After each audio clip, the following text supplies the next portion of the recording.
Hi, Professor Cruz. This is my voice audio project. Hope you don't mind that I included video as well. Hope it turns out just as good as the audio portion. I took the death and anxiety questionnaire for a second time, and to me it was kind of funny. I scored the same score, a 10. However, I did choose, have a different score for question number 9, which was worried about, not knowing what's going to happen with the finances. I'm no longer worried about the cost of the finances for a funeral. And question number 15, I also, when I first took the exam, had a 0 next to it. This time around was a 1. So I guess worried about not knowing what's going to happen slightly after death. I do have a belief, strong belief, a spirituality of my higher power, who I call God and Jesus Christ. I believe after death I'll be going to heaven. Um, Part of me, as I get older, I worry that what if I'm wrong? But I'd rather be wrong, believe in it and be wrong, and then not believe and be proven right. So I do have a firm, I believe, spiritual basis, a one-on-one connection with God, and I believe that I will see Him when my time is up. So my final score from the quiz was a 10. What I've learned about this class, even though there was a textbook for the class, there is no textbook definition of how one person is going to react to a death compared to another.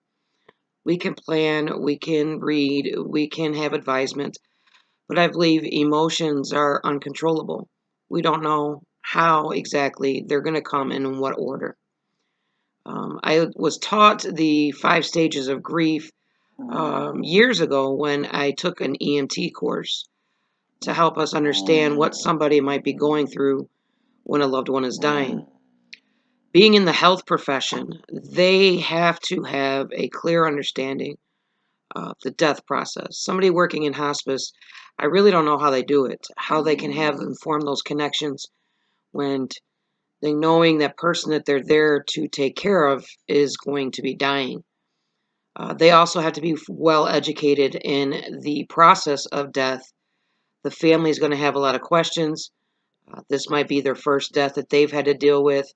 And somebody in the hospice profession or medical personnel, unfortunately, they are well versed in death and dying. Grief comes in different forms. People will react in different ways. We can give them a general idea of what's to come. We cannot say for sure when or how it's going to come. That goes along with my beliefs as well. Even though a doctor might prescribe or tell you you have 3 months to live, only one ultimate authority can tell you when it's time to go home in my beliefs, and that is God. Even as a CPR instructor, I let the classmates know or the students know that I'm teaching you these skills does not mean you're going to be the one who saves them. That ultimate authority comes from God. He decides who stays and who goes and who's ready to come home and who's not. So the tools we have, we just use them as the best of our ability. And as long as we did everything we could, we knew we did the right thing. And I'm going to continue to hold on to that throughout my career and in life. I appreciated this class. There was a lot of information to take in, and I'm grateful to have taken this course.